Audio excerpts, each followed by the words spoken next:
So going into next season, you look at North Carolina, they have a great defensive line. They have Marvin Austin, they have Quinn on the outside.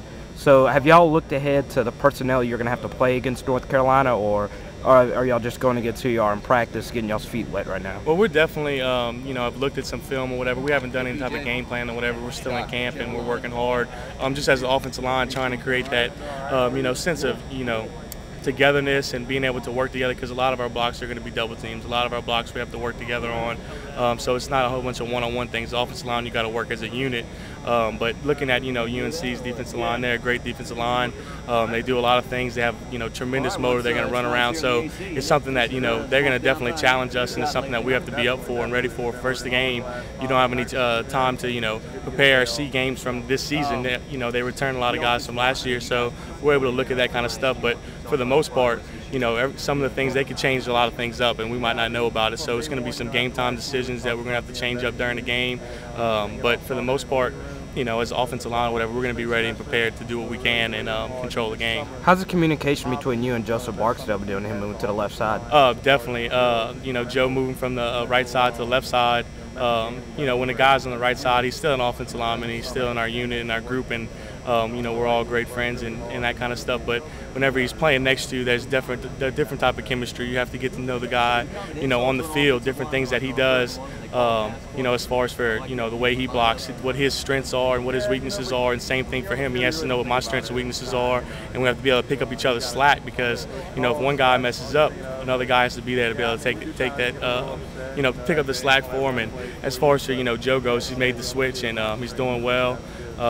And just footwork and all that kind of stuff. We have to be able to talk and do all that kind of stuff, and we're doing all that right now, and that's what camp's for. So real excited about it. So I just got done talking to Jarrett. I know that y'all two have been close. Just talk about what it's like going along with him trying to find exactly what his role is on this team. Just talk about y'all's relationship and his progress. Oh, definitely. I lived with Jarrett for 2 years, and just as a roommate and a good friend of his, just being along, being there for him in his journey, and same thing for him. You got to be there for each other in the ups and downs. That's what teammates are for. And Jarrett's, trying to find his place on this team and things that he does well. And obviously, he's working hard, and he's going to push Jordan as hard as he can to, get for that starting job. And, when you have that kind of competition at quarterback, it makes whoever's going to be out there that much better. So, just being there for Jarrett and, helping him out whenever things are not going good or when things are going great, same thing. And he's just a great guy, and, I think the world of him for staying and doing everything that he's been doing, and how hard he's working, because, when you got a guy that had some downs and he comes back out there and he wants to work harder and he's pushing everybody else, the team sees that, and you see a great leader in Jarrett. So whenever you see a guy like that, it just pushes you to be that much better. So Kiki Mingo has a crazy name. You have one too. In your opinion, which one's harder to pronounce? I hadn't really seen Kiki's written down on a piece of paper, so I just know it's Kiki, you know what I mean? Yeah. As far as for my last name, you can go so many different ways, and people say Dworaczyk, and that's what's written down in the media guide, but if you really want to go to the right pronunciation as far as for Polish, how they would say it, it's Dworaczyk. So you got to roll the R. Nobody would say that. Yeah, nobody would say that at all. And I say Dworaczyk, but it's really Dworaczyk. So, okay. Yeah, so it's even more difficult than it really actually sounds.